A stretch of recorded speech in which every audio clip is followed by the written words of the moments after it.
ጣቢኛ እንጠጣለን በክርስትና ለአባ ገብረ ኪዳን እኔ 10 ጊዜ ግሪን ጣቢ ብትጠጣ ማለት ኢየሱስ አልሞተም። በቃ ይሄኛውን አይቀይረውም። ሌላም ነገር ጣይ ፈልጉ ምንስልምና ምናልባት የሰረቀ እጅ ይቆራል። በእናንተ ነው የሰረቀ ይሸለማል ይባል። ስትሰርቅ 1 ሚሊዮን ይሰጥ ምን ያደርግልኛል? ኢየሱስ ሞቷል የሚለው ነገር ውሸት ከሆነ እሺ ጊዜ በእናንተ ማለት ሴቶች በቃ ምንም ነገር የሚባጡኛ እስልምና ላይ የምትጠይፋቸው ነገሮች በአጠቃላይ እናንተ ጋር የለም። በቃ ለምናልባት ኦኬ ብዙ ሚስት ማግባት ነው የሚከብዳችሁ። በቃ በእናንተ ብዙ ሚስት አለማግባት ነው። እንደውም አለማግባቱ ክርስቲያኖች 2 ቢሊዮን ክርስቲያኖች አያገቡም። ሶ ዋት ኢየሱስ አልሞተም። አሁን መልሴን ስጠይቀኝ ኢየሱስ አልሞተም ነው መልስ። ይሄን አይቀይረውም። ይሄ እስካልተስተካከለ ድረስ ኢየሱስ አምላክ ነው የሚለው እስካልተስተካከለ ድረስ 10 ጊዜ ሴቶች በእናንተ እንዲህ ተሸክሟቸው 4 ወንዶች ሴቶችን ተሸክመው እንደዚህ በእንትን ተሸክሟቸው ይዞራሉ ቢባራስ እውነታውን አይቀይረውም።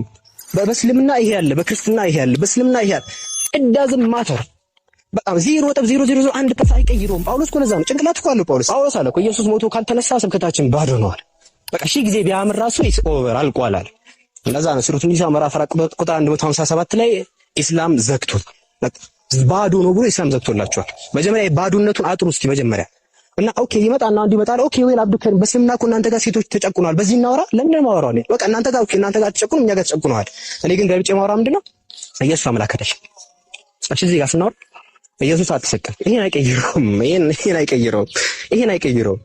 በቃ ስለዚህ ይሄኛው እዚህ ላይ ስሩ፣ መጀመሪያ እዚህ ላይ ስሩ። እሺ በቃ የምታነሳቸው ነገሮች እስልምና ላይ ይሄ አለ፣ ኦኬ አለ፣ በቃ አለ። ስለዚህ ምን ክርስትና ስትክክል ያደርገዋል። ከዛ በኋላ መሰረት ላይ ነው የምናወራው። መሰረት ላይ መጀመሪያ መሰረቱን እናወራ ፕሊዝ ጋይስ። በቃ ይሄን ማለት በፕሊዝ መሰረቱን እናወራ።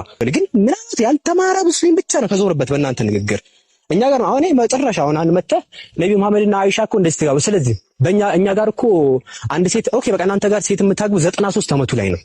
ስለዚህ በቃ ትክክል ያደርገዋል ክርስትና ብራዘር። ሰው አምላክ ሞቷል እያልከኝ እኮ ነው። አምላክ ሞቷል። እሺ እኛ ጋር ግን ሴቶችን በ93 ዓመት የምናገባው ለምን በ1 ሚሊዮን ለምን አታገባትም ሴቷን? እኔ ምን አደርግልኛል? አምላክ ሞቷል እያልከኝ ጤና የለህም እንዴ? እኛ ጋር ያለው ሚዛናችሁ ይገባችኋል? ይመጣና አይሻ ጋር ኑ ወደ ብርሃን ተመላለሱ። ወደ የትኛው ብርሃን እንመላለስ? አምላክ ተገደለ ወደሚለው ብርሃን እንመላለስልህ? አምላክን ሰዎች ገደሉት ወደሚለው እንመላለስልህ? ምን አይነት አምልኮ ነው ያላችሁ ጋይስ? ምን እዚህ ወደዚህ እንመላለስልህ? ምንም ነው የማይጠቅመው ይሄ። ክርስቲያኖች ወገኖች እዚህ ያዳመጣችሁኝ ከሆነ እናንተ እኛ ጋር መታችሁ ይሄኛውን እንዳታወሩ። ቀድሞ መሐመድ እንደዚህ ብሎ የሚያጠልሿችሁ ለዛ ነው። እኛ ጋር ምንም አያወሩም። አንድም ኢፌክት አንዱ ኮሜንት ላይ ጻፈ፣ ቆይ ሙስሊሞች አያነቡትም እንዴ? ቆይ ለምንድን ነው የተቀመጠ ነው? አንደኛ አምላክ አይሞትም ብለህ ስለምናምን በቃ ክርስቲያኖ ይሞታል ብለህ አንተ ራስ ገርሞናል። ያንተ መቀመጥ እዛ አምላክ ተገሏል ብለህ መቀመጥ ራሱ ይደንቀናል። ፍጥረት ዓለም ባጠቃላይ የፈጠረው አምላክ ተገሏል ብለህ ያመንክ እንዴ? የትኛው ነብይ አስተምሮ ነው ይሄን? በጀመረ አይታል እኛ ጋር አሁን አይሻ ጋር ብቻ ምናምን ትልቅ ሆኖ እነሱ አምላክ ሞቷል። አንተ ገርመህናል ብራዘር። ወይ አብደህ ነው ወይ ችግር አለብህ። የመጀመሪያ ይሄ ነው። ሁለተኛ ይሄ ፕሊዝ በቃ